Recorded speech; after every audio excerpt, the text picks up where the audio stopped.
Hey everyone, I'm Charlotte. I'm Dina, and welcome to the Grim Curriculum. So today that we're recording, we're actually going to be launching our Mary Bell episode, and with that we have some really good news.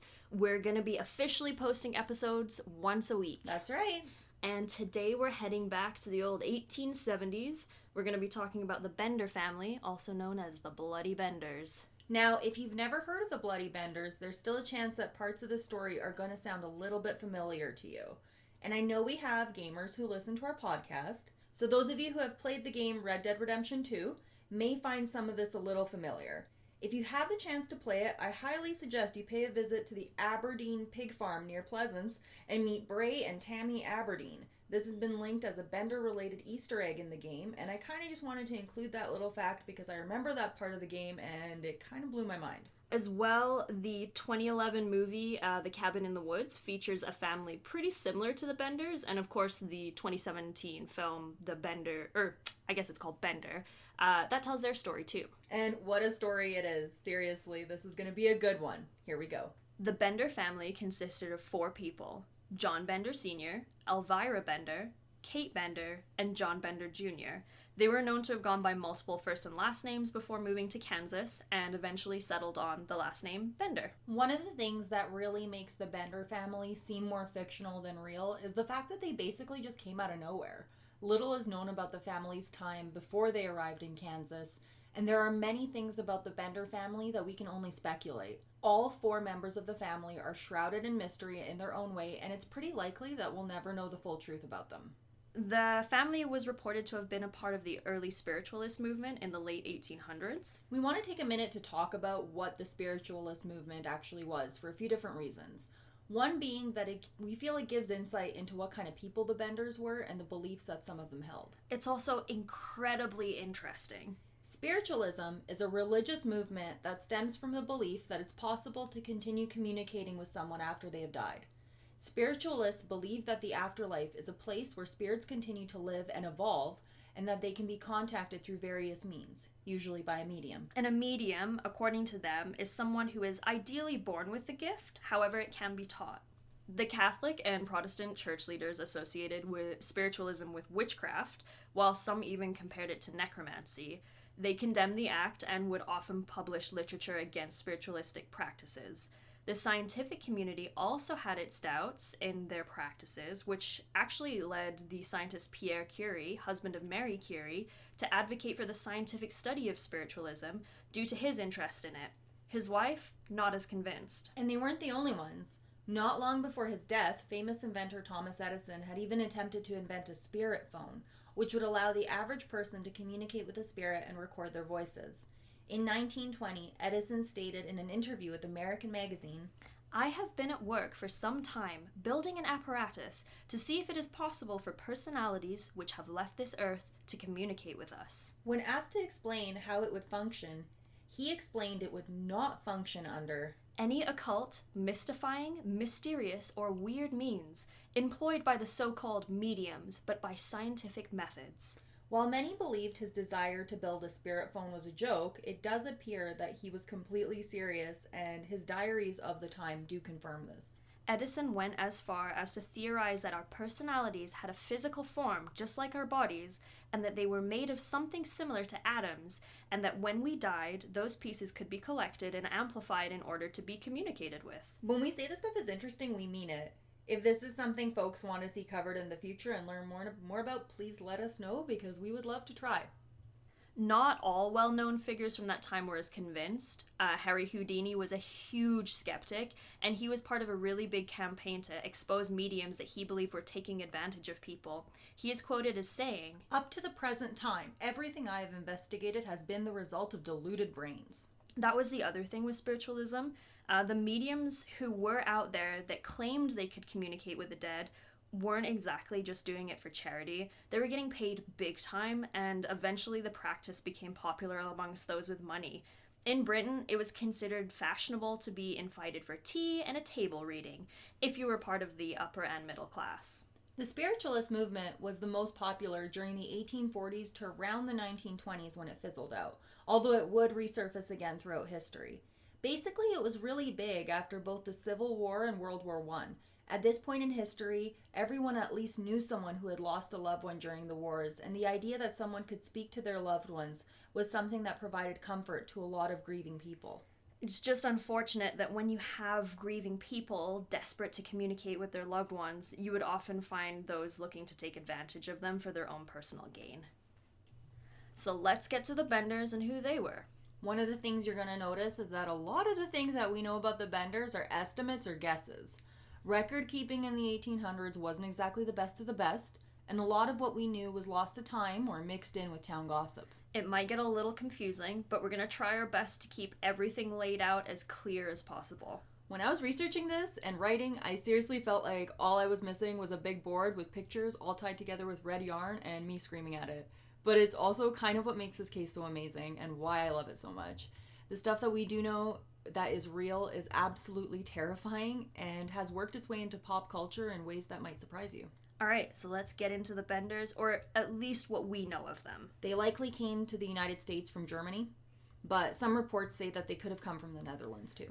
We do know that John Bender Sr. and Elvira were married, but John Jr. and Kate may have been brother and sister, although some reports do say that they were a couple. John Bender Sr., also known as Pa, was around 60 years old, and he was described by those who knew him as a repulsive, hideous brute who was dirty, profane, and ill-tempered. When he spoke what little English he knew, he would say it in a thick German accent. Otherwise, he mostly communicated with grunts and swears. John Sr. arrived in Osage County, Kansas, shortly after it became a state, but before it was fully settled with John Jr. In 1870, they purchased a plot of land. Plot meaning they just kind of showed up and purchased around 160 acres. The land didn't have much on it, and the two men began to construct a home for the Bender family. John Bender Jr., possibly born John Gerbhardt, sounds like he was pretty different from his father. He was most likely born overseas and was around 25 years old during this time. He was described as a tall and slender man who appeared to be social and friendly. It is reported that he would often giggle to himself and laugh at inappropriate times. He was often seen with a Bible in his hands. Overall, he wasn't too disliked by people around him, and he seemed to be friendly enough. Together, the men built what was to become the Bender home, as well as a general store and inn for travelers. They also added a barn, a corral, and a well. While the cabin would serve a few different purposes, it was a pretty small, square-shaped one-room building. In the room was a large canvas hanging from the wall separating the Benders' living space from their business, but we'll get to more of that later. Basically, all you need to know is that it's a square cabin, and they would operate the store and inn as well as live in it. We'll post some pictures on the socials, but overall, just a simple-looking home. Now, on to the Bender women.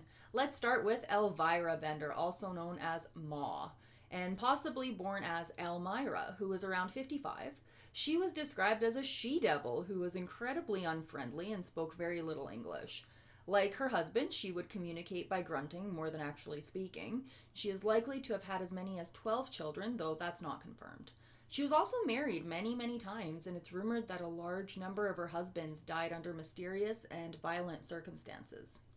And finally, the Bender family could not have been the Bender family without Kate.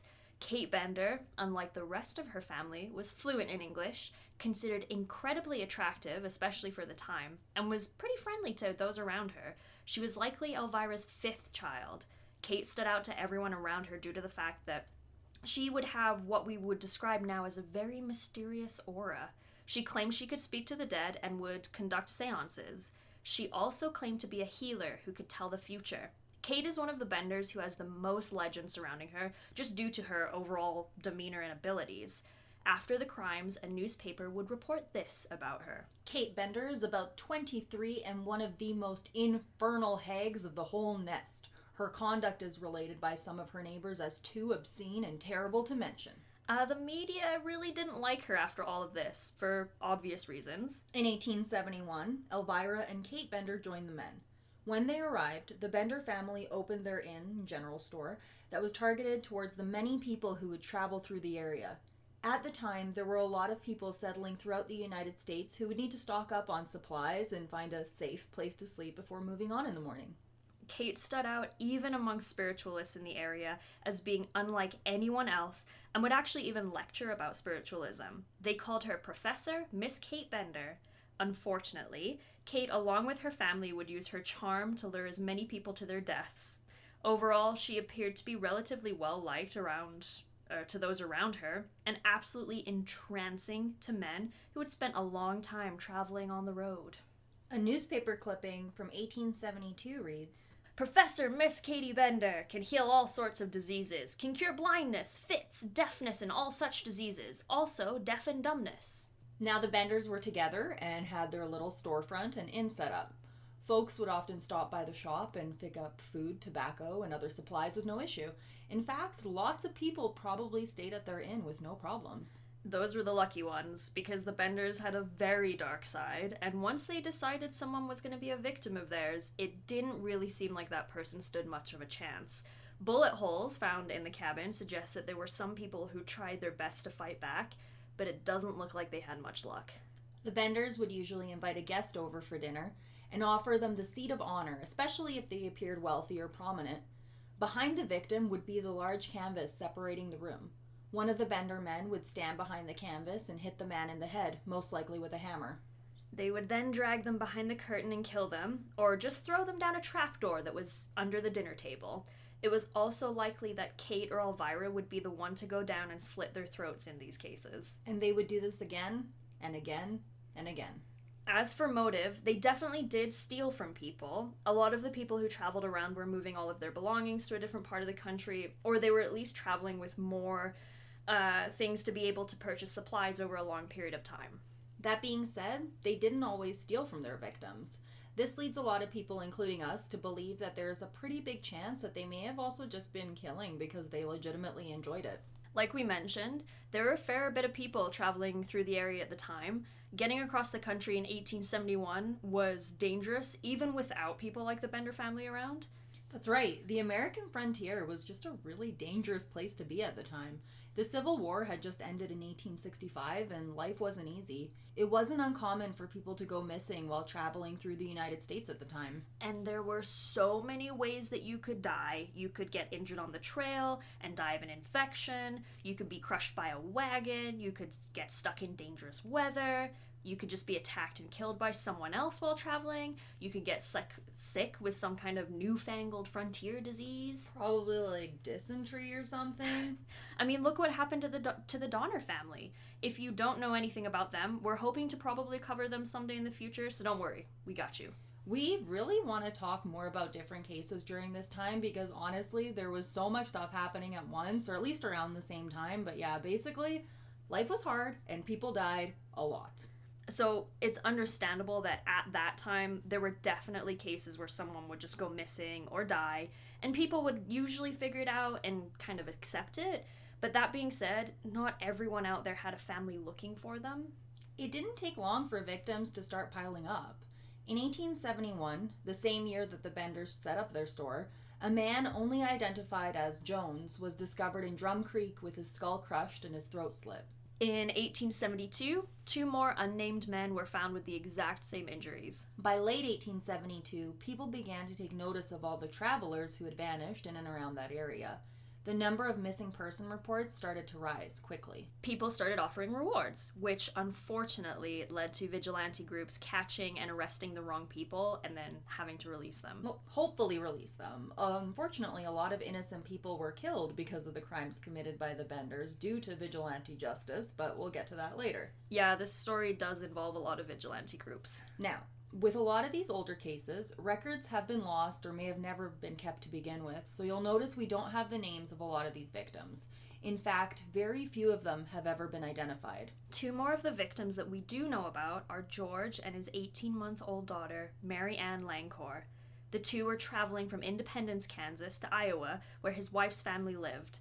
They never arrived. The following spring, a man named Dr. William Henry York went looking for them. Dr. York had been a neighbor of theirs and had sold them the horses that they used to travel. The wagon had been found near Fort Scott, Kansas. He was able to identify the wagon as theirs. Dr. York was able to also identify some clothes that were on the wagon as belonging to George and Mary Ann. On his way home, Dr. York stopped somewhere to get some food and stay the night. Unfortunately, he found himself staying with the Bender family, and he was never seen alive again. Luckily for him, Dr. York, who came from a wealthy and fairly prominent family, was missed pretty quickly. Shortly after he went missing, his brother, Colonel Ed York, went out to look for him. It's reported that Colonel York gathered a large group of men and began to search the homesteads in the area. Of course, Colonel York eventually ended up at the Benders' homestead. He had stayed for dinner and questioned them about his brother's whereabouts. One of the Benders suggested that it was possible he had run into some trouble out on the trail, and Colonel York agreed that maybe that could have happened. He left that night unharmed. They didn't just kill everyone, and anyone who showed up at their house. It seems like some planning must have gone into choosing their victims. They didn't seem to act aggressively with him at all. They probably knew better than to attract more attention to themselves than they already had. But that didn't last very long, because a few days later, a screaming woman fled the Benders' inn. She had told people that she had been threatened by Elvira with a knife. This then prompted Colonel York to return and question them again. This time, it did not go as well. John Jr. and Kate once again denied that anything was going on, but Elvira snapped. Elvira started screaming. In English. Apparently, she started yelling in English about how the woman had cursed her coffee. No one at this point knew that she spoke any English.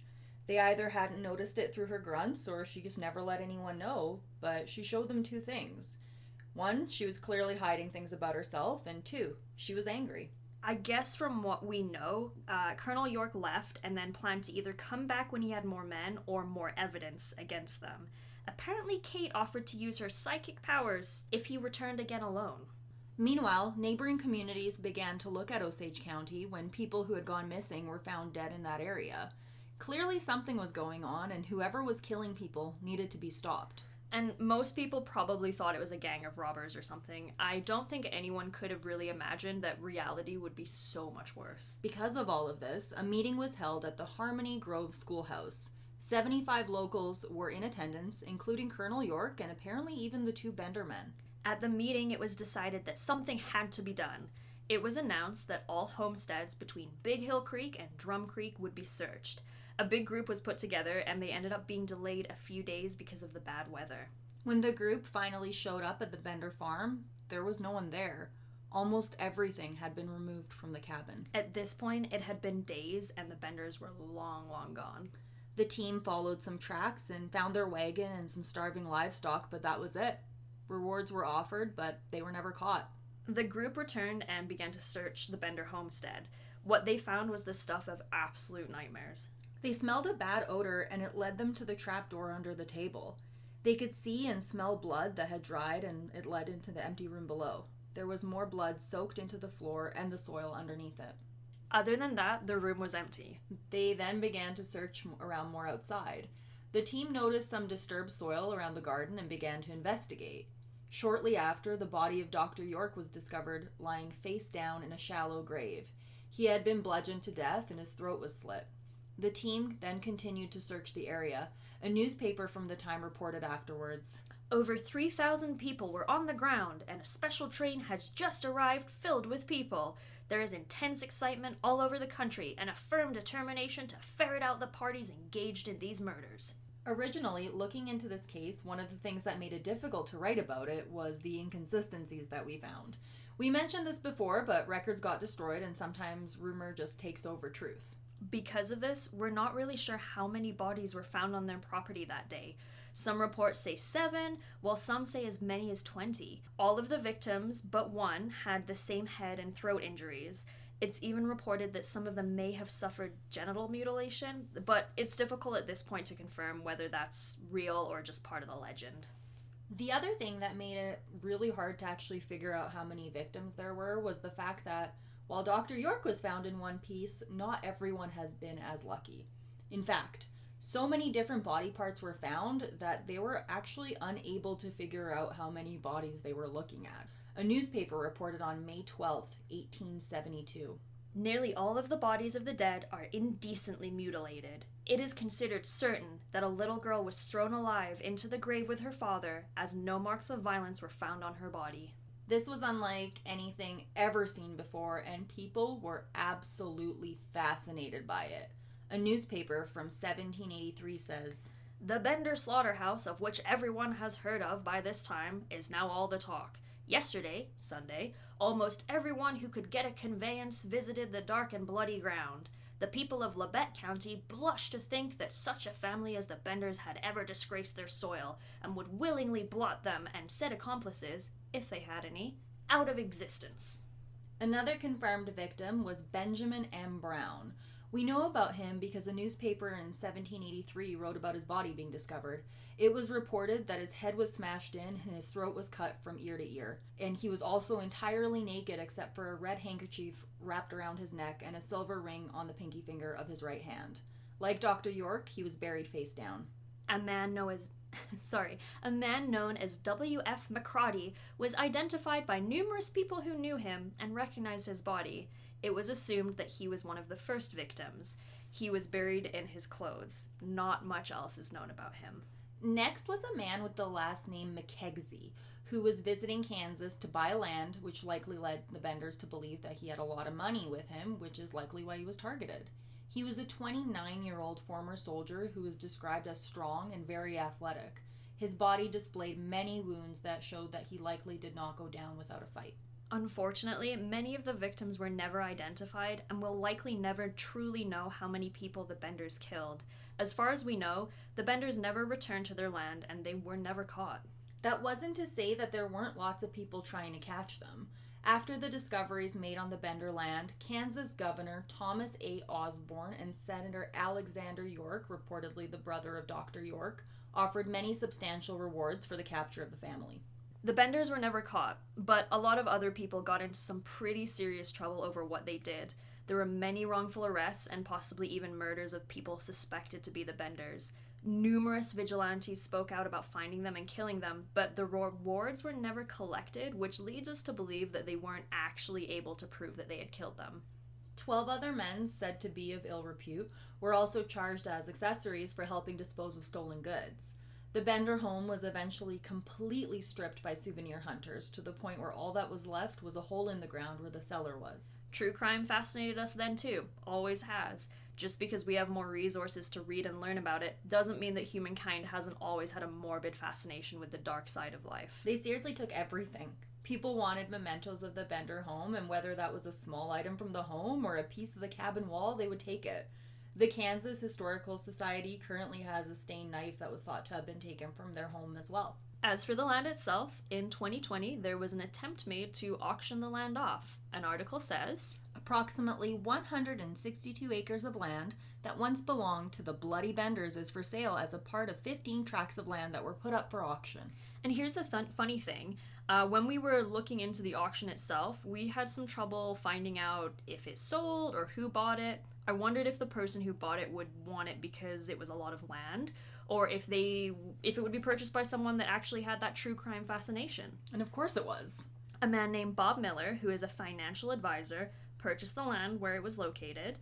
Bob Miller said in an interview with the Kansas Reflector, I bought it because I love history and I would like to find out where the killings happened. And excitingly enough, he even said, I've never had an acre of land before. Somewhere, somehow, some way, I'm gonna get some kind of expert investigation going there.